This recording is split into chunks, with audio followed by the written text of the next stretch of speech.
இப்போ நம்ம என்ன பார்க்க போகிறோம்னா, இந்த ஆம்பில் வந்து ஃபேன் அம்மிங் வருது சரிங்களா. ஃபேன் போட்டால் ஸ்பீக்கரில் பார்த்திங்கன்னா சரன்னு சவுண்டு வருது. அதுதான் ஃபேன் அம்மிங்னு சொல்லுவோம் நம்ம.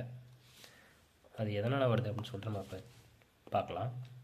இன்னொரு ரிக்வெஸ்ட் என்னென்னா, வீடியோ பார்க்குற எல்லோரும் மறக்காமல் சப்ஸ்கிரைப் பண்ணுங்கள்.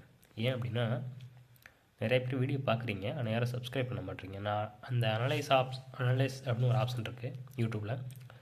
ஸோ அதில் போய் செக் பண்ணி பார்க்கும்போது நிறைய பேர் புதுசாக வந்து பார்க்குறாங்க, ஆனால் வந்து சப்ஸ்கிரைப் பண்ண மாட்டுறாங்க. தயவுசெய்து வீடியோ பார்க்குற எல்லாரும் சப்ஸ்கிரைப் பண்ணுங்கள். இப்போ வாங்க வீடியோக்குள்ளே போகலாம். ஓகே, இந்த ஃபேன் அம்மிங் ஏற்படுறதுக்கான காரணம் பார்த்திங்கன்னா, ஒன்று, இந்த ஃபேன் வைண்டிங்கில் கம்ப்ளைண்ட் இருந்துச்சு அப்படின்னா சத்தம் வரும். இல்லை அப்படின்னா இந்த ஃபேனுக்கு ரெண்டுக்கும் வோல்ட்டு பத்தாமல் இருந்துச்சு அப்படின்னு வச்சுக்கோங்களேன், சத்தம் வரும். அதாவது பார்த்திங்கன்னா கெப்பாசிட்டர் நம்ம அடிஷன் பண்ணுற மாதிரி இருக்கும். ஒவ்வொன்றா என்னென்ன பண்ணனா வந்து அம்மிங் குறையுது அப்படின்னு சொல்லிட்டு உங்களுக்கு நான் போட்டு காமிக்கிறேன். ஸோ இப்போ வந்து ஃபேனில் என்ன நம்ம செக் பண்ணுவோம். செட் ஆன் பண்ணி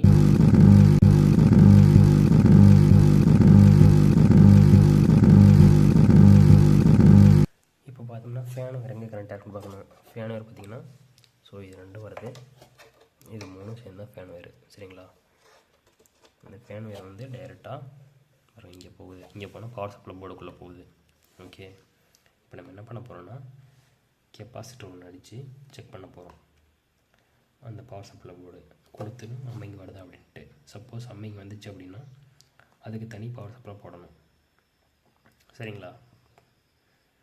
இப்போ பார்த்தீங்கன்னா பவர் சப்ளை போர்டு வந்து கழட்டிட்டேன். கழட்டினப்போ பார்த்தோம்னா ஃபேன் வேறு பார்த்திங்கன்னா இங்கே தான் கொடுத்துருக்கு பாருங்கள், இங்கே இருக்குது. இது சப்ளை, இது கிரவுண்டு. ஸோ இது வந்து எப்படி சொல்கிறது, ஒரு சப்ளை வந்து இந்த டையோடில் வந்து டைரெக்டாக வந்த உடனே எடுத்துருக்காங்க சரிங்களா. பார்த்தாலும் உங்களுக்கு தெரியும் டையோடு இதுலேருந்து இது வரைக்கும் போட்டிருக்கோம். டையோடு பாருங்கள், இதிலே தெரியும். ஸோ டையோடு வந்து இதுலேருந்து இது வரைக்கும் போட்டிருக்கு. ஸோ இங்கேருந்து ப்ளஸ் வோல்ட்டாக வருது. அப்படி எடுத்துருக்கும்போது இந்த இடத்துல நமக்கு அம்மிங் வருது. அப்படிங்கும்போது இங்கே நம்ம ஒரு ஃபில்ட்ரு ஒன்று எக்ஸ்ட்ரா வச்சு அடித்து பார்க்கணும். ஒரு கெப்பாசிட்டரில் கரெக்டாக பாசிட்டிவ் நெகட்டிவ் சரிங்களா. நான் வந்து 1025 வோல்ட்டு கொடுக்க போகிறேன். அதை அடித்தும் நமக்கு வந்து வருது அப்படின்னா நான் உங்களுக்கு வேறு மெத்தட் சொல்லித்தரேன். அதாவது ஒரு சில இடத்துல என்ன ஆகும்னா, ஒரு எக்ஸ்ட்ரா ஒரு டையோடு வச்சு அடிக்கும்போது அந்த அம்மிங் சவுண்டு குறையும் சரிங்களா. நம்ம பார்ப்போம், ஒவ்வொன்றா ட்ரை பண்ணுவோம். எது சக்ஸஸ் ஆகுதோ அதை வச்சு நம்ம கடைசியாக முடிச்சிடலாம் சரிங்களா. இப்போ பார்த்தோம்னா இந்த பக்கம் வந்து ப்ளஸ், இந்த பக்கம் வந்து ப்ளஸ்ஸு, கீழே வந்து மைனஸு. ஸோ அதுக்கேற்ற மாதிரி நான் அடிக்க போகிறேன். ஓகே, நான் தனியாக தான் எடுக்கிறதுனால உங்களுக்கு நான் அடிச்சுட்டு காமிக்கிறேன் சரிங்களா. இப்போ பார்த்தோம்னா பவர் சப்ளை கொடுத்து பார்க்கலாம். ஓகே,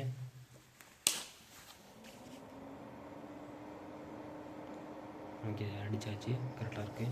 ஃபேன் ஓடுது, வால்யூம் வைக்கிறேன்.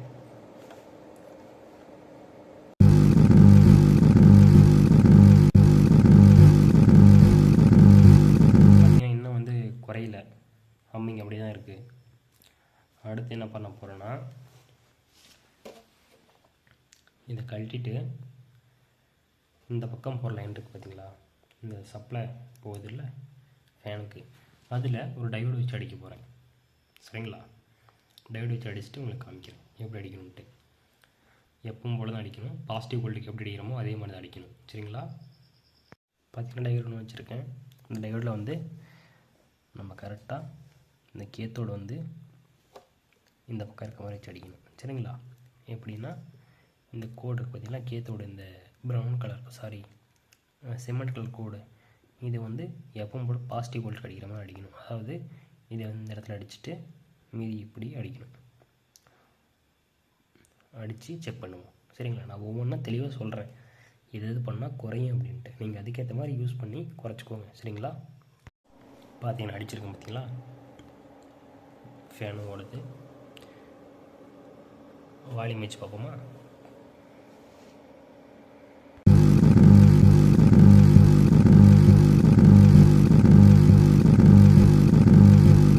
பார்த்தீங்கன்னா அம்மிங் இன்னும் குறையவே இல்லை.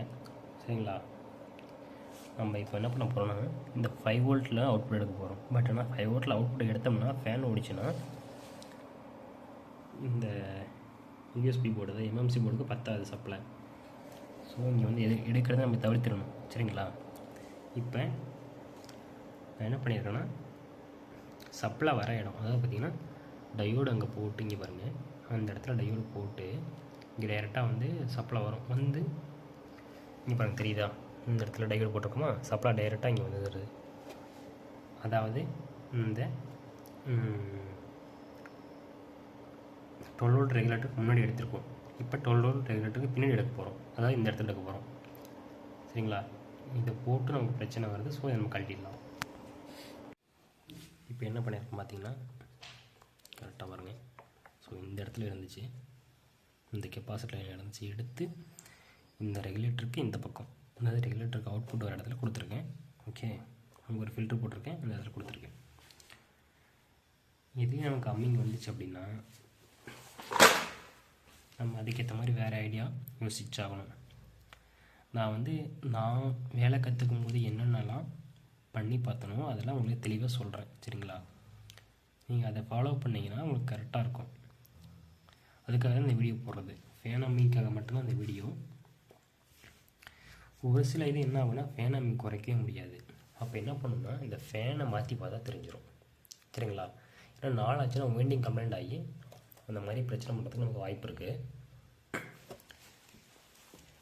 இல்லை அப்படின்னா நம்ம பவர் சப்ளை ஏதாவது மாற்றி கொடுத்து பார்க்கணும் ஆல்ட்ரு. அதாவது வந்து நான் என்ன பண்ணுவேன்னா ஒரு சில இது ஃபேன் அம்மிங் குறைக்க முடியல அப்படிங்கும்போது 24 வோல்ட்லேருந்து ஒரு என்ன சொல்கிறது ஆஃப் வாட் வந்து 1K ரெசிஸ்டர் ஒன்று எடுத்துக்குவேன். ஆஃப் வாட் ரெசிஸ்டர் என்ன மாதிரி இருக்கும் பார்த்தீங்கன்னா பாருங்கள், இங்கே ஒரு ரெசிஸ்டருக்குள்ள பெரிய ரெசிஸ்டர். ஸோ இந்த சைஸில் இருக்கும், இந்த சைஸில் இருக்குமா. இதை எடுத்து என்ன பண்ணுவோன்னா இந்த 12 வோல்ட் 24 வோல்ட் வருது பார்த்தீங்களா. அதாவது இந்த ஃபில்டர் வந்து 24 வோல்ட் வரும் சரிங்களா. பாசிட்டிவ் வோல்ட்டு இங்கே பாருங்கள் போட்டிருக்கோம் +24. அந்த இடத்துல போட்டிருக்கோம் பார்த்தீங்களா +24. இந்த இடத்துலேருந்து எடுத்து நான் வந்து சர்க்யூட் போடுவேன். எப்படி போடுவேன்னா நான் ஒரு பேச்சு சொல்கிறேன். இதை வந்து நம்ம 12 வோல்ட் ரெகுலேட்டர்னு வச்சுக்கோமே. இப்போ இது 5 வோல்ட் தான், நான் ஒரு பேச்சுக்கு சொல்கிறேன் 12 வோல்ட்னு வச்சுக்கோங்க. இதுக்கு சப்ளை எப்படி கொடுக்கணும்னு பார்த்தீங்கன்னா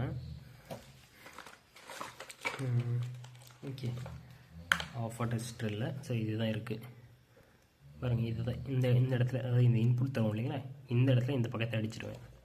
ரெசிஸ்டரோட ஒரு பக்கத்தை அடிச்சுட்டு இன்னொரு பக்கம் இருக்குது பார்த்தீங்களா, இந்த பக்கத்தை எடுத்துகிட்டு வந்து நான் வந்து இந்த 24 வோல்ட்டில் கொடுத்துருவேன் தெரியுங்களா. 24 வோல்ட்டில் கொடுத்துட்டேன் அப்படின்னா கிரவுண்டு அதே மாதிரி அங்கேருந்து எடுத்து வந்து கிரவுண்டு கொடுத்துருவேன். அப்போ என்ன ஆகும்னா இந்த 12 வோல்ட் ரெகுலேட்டர் வந்து ஹீட் ஏறாமல் இருக்கும். அதே மாதிரி 1 வாட் இந்த மாதிரி பாருங்கள், இந்த மாதிரி 1 வாட் ரெசிஸ்டர் போட்டதுனால உங்களுக்கு ஆம்பியர் கம்மியாக வரும். அதாவது 5 ஆம்பியர் வருது அப்படின்னா அது கம்மியாக வரதுனால இந்த ரெகுலேட்டர் போகாது. அப்போ அவுட்புட் ரொம்ப எக்ஸாக்டாக 12 வோல்ட் வரும். அந்த 12 வோல்ட்டை எடுத்து இந்த ஃபேனுக்கு கொடுத்தோம் அப்படின்னா ஃபேன் ஓடும், அம்மிங் வராது. இது ஒரு மெத்தடு சரி. இன்னொன்று என்ன பார்க்கணும் அப்படின்னா இந்த ஃபேனால் தான் அம்மிங் வருதா அப்படின்ற ஒரு டைம் செக் பண்ணணும். அதுக்கு என்ன பண்ணணும், இந்த ஒயரை கழட்டி விட்டுட்டு அம்மிங் வருதா செக் பண்ணால் தெரிஞ்சிடும். ஏன் அப்படின்னா வேறு சில ப்ராப்ளம், அதாவது ஒரு சில இடத்துல கிரவுண்டு போகாமல் இருந்து அந்த மாதிரி அம்மிங்க வந்துச்சு அப்படின்னா உங்களுக்கு வந்து தெரியாது. அதனால் ஃபஸ்ட்டு இந்த ஃபேன் ஒயரை கழட்டி விட்டுட்டு செக் பண்ணோம்னா ஃபேனால் தான் அம்மிங்க தான் தெரிஞ்சிடும் சரிங்களா. இப்போ செக் பண்ணி பார்த்துருவோம். இப்போ பார்த்தீங்கன்னா ஃபேன் ஒயர் தனியாக கழட்டி விட்டேன். ஓகே, இப்போ செட் ஆன் பண்ணி பார்ப்போம் அம்மிங் வருதான்ட்டு. சுவிட்ச் போட்டாச்சு பாருங்கள், வால்யூம் ஃபுல்லாக இருக்குது, சென்டர் வால்யூம் ஃபுல்லாக இருக்குது. அம்மிங் வரல பார்த்தீங்களா. அப்போ இந்த ஃபேன்லேருந்து தான் பிரச்சனை. ஆனால் ஃபேன் பிரச்சனை என்ன தெரியல, இன்னொரு ஆல்டர்னேட்டிவ் பண்ணி பார்த்தா தெரிஞ்சிடும். ஓகே, இப்போ என்ன பண்ண போகிறோம் பார்த்தீங்கன்னா ஃபேன் லைன் தனியாக இருக்குது. இந்த 5 வோல்ட் லைனில் உங்களுக்கு கொடுத்து காமிக்கிறேன். ஓகே, இந்த இடத்துல வந்து அவுட்புட் வருது இல்லைங்களா, அந்த இடத்துல ஒன்றும் கிரவுண்டும் கொடுத்து செக் பண்ணி காமிக்கிறேன். அப்படி செக் பண்ணி காமிக்கும்போது அம்மிங் வருதா அப்படின்னு பார்ப்போம். சரிங்களா, அதுக்கு முன்னாடி என்னென்னா, அந்த மாதிரி செக் பண்ணுறதுக்கு முன்னாடி இந்த யூஎஸ்பி போர்டை ஆஃபில் தான் வச்சுக்கணும். நம்ம இப்போ வந்து ஆனில் இருக்குது, இப்போ வந்து ஆஃப் பண்ணிவிட்டேன். ஸோ ஆஃபில் வச்சு தான் செக் பண்ணணும். ஏன் அப்படின்னா, இன்கேஸ் ஆஃப் லோ வோல்டேஜ் போச்சு இதில் இருந்து அப்படின்னா, மேபி இந்த போர்டுக்கு ஒருவேளை இந்த போர்டு கம்மியாக இடத்துக்கு வாய்ப்பு இருக்குது. ஒரு சில போர்டெலாம் எக்ஸாக்டாக 5 வோல்ட் போனது ஆன் ஆகும், 5 வோல்ட் கம்மியாக போச்சாலும் கம்ப்ளைண்ட் ஆகிடும், 5 வோல்ட் எக்ஸ்ட்ரா போனாலும் கம்ப்ளைண்ட் ஆகிடும். அந்த மாதிரி போர்டெலாம் இருக்குது. அதனால் ரொம்ப ஜாக்கிரதையாக வேலை செய்யணும். இப்போ இதில் லைனு கொடுத்து நான் உங்களுக்கு செக் பண்ணுறேன். ஓகே, இன்னும் சென்டர் பின்ன கிரவுண்டு, கடைசி பின்ன அவுட்புட்டு, அவ்வளோதான். இப்போ பார்த்தீங்கன்னா சென்டர் பின்னு அடிக்க முடியல, அதனால் பார்த்தீங்கன்னா கிரவுண்டு அங்கே கொண்டு போய் அடிச்சிட்டேன். ஸோ சப்ளை மட்டும் இங்கே அடிச்சிட்டேன். நமக்கு சப்ளை போனால் போதும், கிரவுண்டு எங்கே நேரத்தில் ஓகே தான். இப்போ வாங்க ஆன் பண்ணி பார்க்கலாம் செட்டை.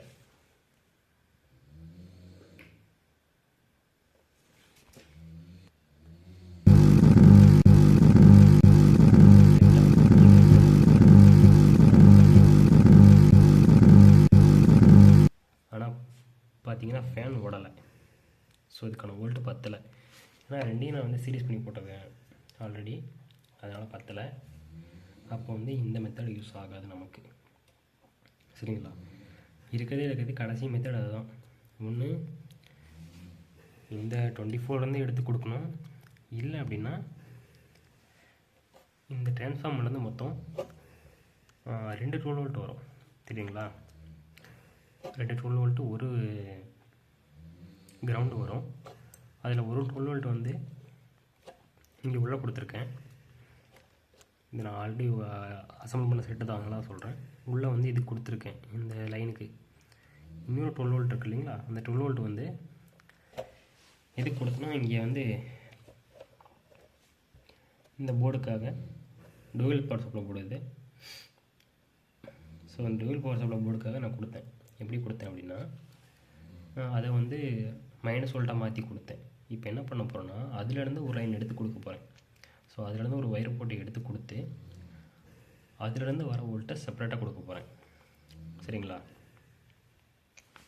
செக் பண்ணி பார்த்துரும் வாங்க கொடுத்து அதிகம். இப்போ பார்த்தீங்கன்னா இது வந்து ஆல்ரெடி 12 வோல்ட்டுக்கு இது இருந்துச்சு, அதை அப்படியே நான் வந்து 12 வோல்ட் நெகட்டிவ் வோல்ட்டுக்கு இருந்துச்சு ப்ளஸ் வோல்ட்டுக்காக மாற்றிட்டேன். ஒன்றும் இல்லை, டையோடு திருப்பி வச்சு அடிச்சிருக்கேன், அவ்வளோதான். டையோடு திருப்பி வச்சு அடித்து கெப்பாசிட்டி திருப்பி வச்சு அடிச்சிட்டேன். ஓகேவா, இந்த பக்கம் வந்து பார்த்தா உங்களுக்கு தெரியும், இது வந்து கிரவுண்டில் லிங்க் பண்ணிட்டேன். இந்த ஒரு வந்து சப்ளை, அதாவது இங்கே பார்த்தீங்கன்னா உங்களுக்கு தெரியும், இந்த 3 வயரில் பார்த்தீங்கன்னா 12 வோல்ட்டு 2 12 வோல்ட் வருதுங்களா, ஒரு 12 வோல்ட் உள்ளே படித்து ஒரு 12 வோல்ட் வெளியே எடுத்துக்கிட்டேன். அந்த மைனஸ் வோல்ட்டுக்கு நான் வேறு ஒரு ஆல்டர்னேட்டிவ் வேலை பார்த்துட்டேன். ஸோ இதுலேருந்து எடுத்துக்கிற மாதிரி அது ஒன்றும் பிரச்சனை கிடையாது. இல்லைனா அது நான் இங்கே இதில் இந்த போர்ட்லேருந்து கூட எடுத்து கொடுத்துருவோம் 12 வோல்ட், அது பிரச்சனையே கிடையாது. நெகட்டிவ் வோல்ட்டு அதுக்கு ஒரு ரெகுலேட்டர் மட்டும் போட்டு கொடுத்தா முடியுது. இப்போ நமக்கு ஃபேன் அம்மிங்கெல்லாம் போடலாம், அதை தான் டெஸ்ட் பண்ணி காமிக்க போகிறேன். ஓகே, இப்போ கிரவுண்டு கொடுத்துட்டு இந்த சப்ளை கொடுத்தா முடிஞ்சுது. நல்லா பாருங்கள், டையோடோட இந்த பக்கம் தான் வந்து இந்த டிரான்ஸ்ஃபார்மர்லேருந்து வர ஒயர் கொடுத்துருக்கேன், ஒரு 12 வோல்ட் ஒயர். எப்போவுமே ஃபேனுக்கு வந்து மேக்ஸிமம் தனியாக ஒரு ஒயர் எடுத்துக்கோங்க. அதாவது இந்த தனி லீடு வந்து ஃபேனுக்காக விட்டுருங்க. உள்ளேருந்து வர ஒயரில் ஒரு 12 வோல்ட்டு ஃபேனுக்காக விட்டுட்டிங்க அப்படின்னா உங்களுக்கு அம்மி மேக்ஸிமம் வரவே வராது. ஏன் அப்படின்னா இந்த ஒயர்லேயே வேறு போர்டு, அதாவது இந்த மாதிரி 12 வோல்ட் போர்டுக்கு சப்ளை நம்ம எடுத்தோம் அப்படின்னா அது அம்மிங்க வரும். இங்கே நம்ம எடுக்காமல் விட்டுட்டோம் அப்படின்னா அம்மிங்க வராது. வேணா பாருங்கள், இப்போ அடித்து காமிக்கிறேன். லைன் வரவே வராது மேக்ஸிமம். பார்த்திங்கன்னா இதுதான் வந்து கடைசி மெத்தடு. நான் அடிச்சிட்டேன் லைனு கரெக்டாக. இப்போ இந்த 12 வோல்ட்டுக்கு எப்படி 12 வோல்ட்டுக்கு வந்து பவர் சப்ளை போடணும் அப்படின்னா தெரியல அப்படின்னா நான் ஆல்ரெடி வீடியோ போட்டிருப்பேன். வோல்ட்டுக்கு வந்து எப்படி பவர் சப்ளை ரெடி பண்ணுறது அப்படிங்கிறதுக்காக இந்த P4 PCP முதல் கொண்டு எல்லாமே போட்டிருப்பேன். ஸோ அதை நீங்கள் பார்த்தீங்கனாலே தெரியும் உங்களுக்கு. பேசிக்காக செட் ரெடி பண்ணுறவங்க எல்லாத்துக்கும் அதாவது புதுசாக கற்றுக்கணும்னு இருந்தால் கூட பவர் சப்ளை ரெடி பண்ண தெரியும். அதனால் மேக்ஸிமம் யாரும் வந்து அதை பார்க்க தேவையில்லைன்னு நினைக்கிறேன். தெரியாதவங்க பார்த்துக்கோங்க. இப்போ செட் ஆன் பண்ணுவோம். ஓகே, ஆன் பண்ணிட்ட பாருங்க. ஃபேன் ஓடுது. வால்யூம் வைக்கிறேன். சென்டர் வால்யூம் வச்சாச்சு. சரிங்களா, சத்தத்தையே காணோம். ஆனால் ஸ்பீக்கர் ஆனில் இருக்குது. செக் பண்ணி காமிட்டுமா? ஓகே, கொஞ்சம் ஆவரேஜாக சவுண்ட் வச்சுக்குவோம்.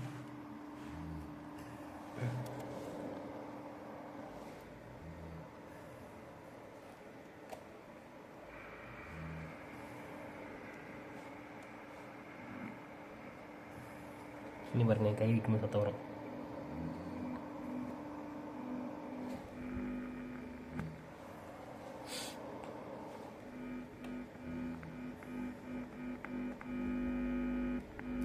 சத்தம்ங்களா?